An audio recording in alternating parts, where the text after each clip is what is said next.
It's official. Taxpayers are the big losers in that big auto bailout. The Treasury Department announcing it'll unload its remaining shares in General Motors by the end of the year. The total cost to you, more than $11 billion. That's on top of the billion plus we lost on rescuing Chrysler.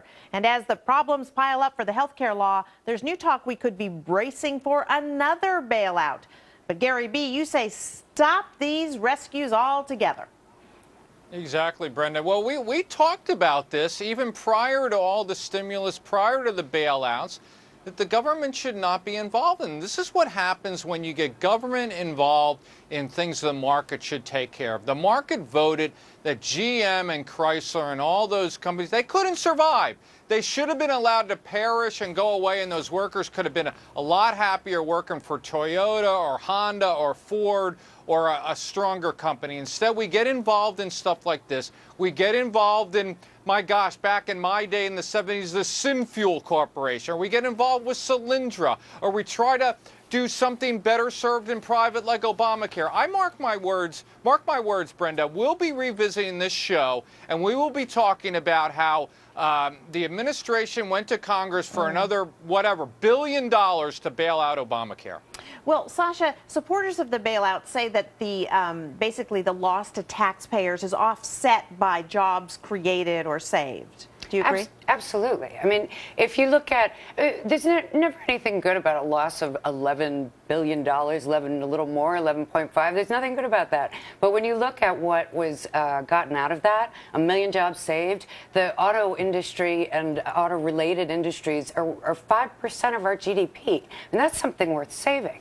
And if you put it in perspective, if that's 11 billion, the government shutdown that was just 16 days of nonsense and nothing happening cost 24 billion. So when you're talking about what an investment is worth it, then absolutely the auto bailout was. Okay, John, was this a good investment? Are bailouts a good investment? What did it save? Look, the president promised, I guess just like he promised you could keep your own doctor, you could keep your own health care plan, the ocean levels would fall, Guantanamo Bay would be closed, Detroit wouldn't go bankrupt. We put all that money into General Motors, not for the sake of that automaker, but for the sake of the unions. That's where that money went. They still went bankrupt. John, like what the president said, I won't let Detroit go bankrupt. Was he talking about the automakers or the city? Both went bankrupt. Look, that's what natural occurs in free markets. Ford is stealing market share right now. They did not take a bailout. Look, this was, we were sold a bill of goods on this. Okay, Jonas, is this proof basically that we shouldn't have any more bailouts? Did we just get that?